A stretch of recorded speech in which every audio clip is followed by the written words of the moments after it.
what are some of the elements that you need to include in your CV and some that you need to leave out? Yeah. All right. So there's certain. Let me just talk about some common mistakes that job seekers make on their CVs, and it will be something like your CV is first of all too long. I don't want. No one reads a CV that is 6 pages. After page 2, we are done. So that the CV is too long or it's too short. For some people, it's half a paragraph. Some people, it has spelling mistakes. You've misspelled your name. Instead of curriculum vitae, curriculum vitamin. The telephone number is not correct. From the first word, it's spelling mistake, or there's a full stop, it's starting with a small letter. It's grammatical error, syntax error, your CV is going to be discarded. So that what I'm saying, the people who say, Mimi nimetuma CVs 500, but if those 500 CVs, all of them have the title curriculum vitamin, my friend, let's work. I think the whole idea is let's work smart.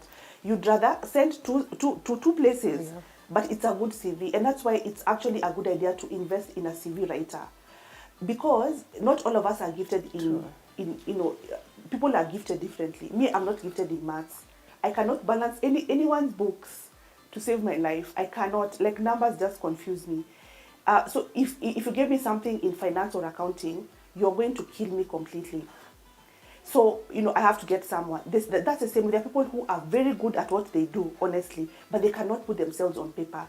But unfortunately, before we call you for an interview, we need a CV. So there are people who are not going to see past a bad CV, even if you're very good at what you do. And that's why I keep saying there are so many people who have not maximized their potential because no one knows about you, or the times you've sent your CV, it's discarded, not because you're a bad candidate, but it's because your CV is not selling you adequately. So even if you have to pay someone, there's no shame that you pay someone, let them do a CV for you, pay someone, let them prep you for an interview, because there are people who cannot interview well to save their lives. They come in, they are shaking, they are sweating. You ask them a question, tell us a little bit about yourself. Already, they start talking about where they went to nursery school and their families, and even about their faith, which is not bad, because then sometimes they just don't know. But they are probably very good candidates. It's just that they don't know. So it's always actually a very good idea to invest in, if you can, that you're getting someone to help you with the CVs and even preparing for interviews. But the common mistakes people make on the CVs would be, it's too long, it's too short, it has errors, it's not been tailored for the particular job. So that you have one CV. You're sending it for procurement, for marketing, for administration, for HR, surely. One CV. One cover letter. One cover letter. How can that one CV suit all these jobs that you're applying to? So also, like, lack of effort.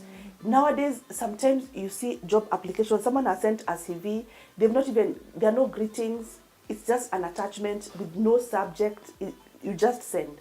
And every day they are saying, Mimi nimetuma CVs 500. Iko na mistakes.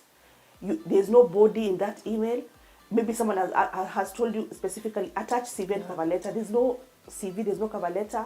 Sometimes you attach a Word document. You see, when you're sending a CV, you need to PDF the document. If you send it in Word, it's going to come to me distorted. Already delete. So there are so many, sometimes hiring managers put out job openings, and 1,000 people apply. But out of the 1,000, only 10 CVs can be used, which is very sad. Yeah. Before I ask you the next question, do you think, now that you are a HR expert, do you think it's fair to judge someone's, for a position based on an interview, like an oral interview? Do you think that there could be better ways of assessing the capability of a candidate? Okay. So there are, and they could be, but question is, do we have the time and resources? Because remember, the HR also has a boss, the business. So the business comes to me and tells me, I want 5 marketing executives. Now, I probably do not have the time to give each and every person a practical something to do, and the hiring manager is telling me, I want these people in 2 days. So what is the easiest thing? It's doing an interview. It's asking for CVs. So when you send the CVs, from 100 CVs, I get 20. From those 20, I'm able to get.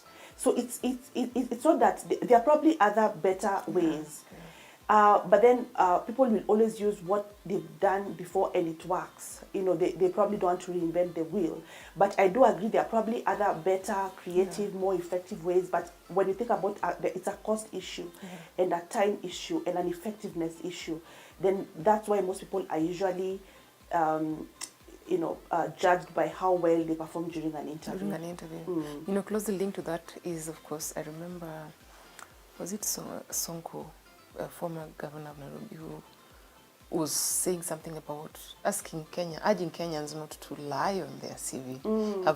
What has been your experience with people who just, they just write things on the CV, false things on their CVs, and they even get the job. Yeah. And then when it gets down to doing the job, then you realize there's a problem. People lie. Oh my, people lie all the time. I speak French. Okay. Bonjour. Ça va? Someone has no idea, and the first thing you wrote on your CV is the way you are an expert. You're an expert, proficient in speaking French. Or you say the way you are, you have a master's and you have you have all these skills, and then I go like, oh, okay, that's so interesting. So tell me a little bit more about the project that you did for your master's. No idea, no clue. So that then sometimes when you read someone's CV, and then the person who comes, as a recruiter, sometimes you even continue asking questions because you cannot believe what is going on. So people lie. When we ask you about what is your payment, what are you currently earning? I mean, people will go to River Road and fake, or even just lie about their skills, lie about degrees, and it's never worth it, because truth of the matter is, if you're found in the lie, there's no recovery. What are you going to say? There's no recovery. So I do not urge anyone, don't lie. When they ask you something, if you're not comfortable answering, don't answer. It may reduce your chances, but don't answer. But my rule always is, honesty is always the best policy. If you're earning 50,000 and you're applying for a job for 400,000, and they ask you for your pay slips, give out the 50,000 pay slips, and not justify why you want to move from 50 to 400. There are many people who are currently being underpaid. Maybe the organization that they are in have never raised their salaries. They are being paid less than what they deserve. But that does not mean they're not working as hard, and that does not mean they don't deserve this money. But you just need to, explain yourself. Honesty is always the best policy. Honesty is the best.